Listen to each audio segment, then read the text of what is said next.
Talking about ROS1, I think one thing of importance to note, especially when ROS1, the crizotinib still has been, there are certain patients who have been on crizotinib. So I think CNS penetration here is inadequate. And so this may become an important mechanism of resistance, specifically talking about ROS1. But again, there are a variety of other mutations that can occur to other agents which do have good CNS activity.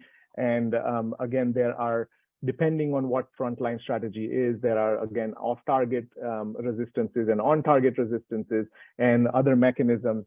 For example, this is a scan for a patient who was initially on crizotinib, subsequently developed a MET bypass-driven mechanism, and then was targeted with cabozantinib, and you do see the shrinkage in the lung mass there. So again, trying to identify the mechanism of resistance and targeting it has been beneficial, especially in the case reports that are coming out even for these rarer tumor subsets.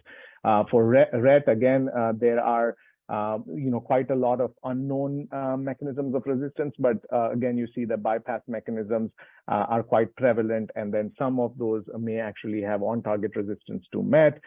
This is demonstrating selpercatinib, the G810 mutation, which is again causing steric hindrance and does not allow selpercatinib to bind to the drugs to the site of action. And then these are the other bypass mechanisms such as RAS, MET, BRAF, and FGFR1, which have been identified in RET resistance.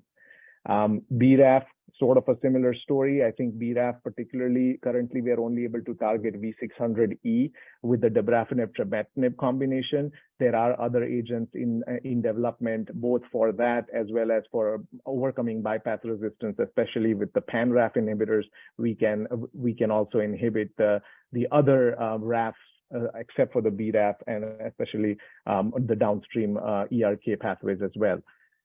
So I just, kind of to end my talk, I'll say we talked a lot about overcoming resistance to frontline therapies. I think there are also emerging approaches to actually even prevent or maybe delay recurrence or resistance in these tumors. And I think we heard some of that again in the morning session with perhaps introduction of TKIs in the neoadjuvant setting. We heard about the adjuvant targeted therapy of osimertinib in EGFR, subset of resectable non-small cell lung cancer, perhaps utilizing TKI for consolidation therapy for, and perhaps when we do have better MRD assays, looking at TKI combinations there, and then also bringing potentially the rational combination therapies for first-line treatment of metastatic disease and incorporating ctDNA to guide the addition of a second drug.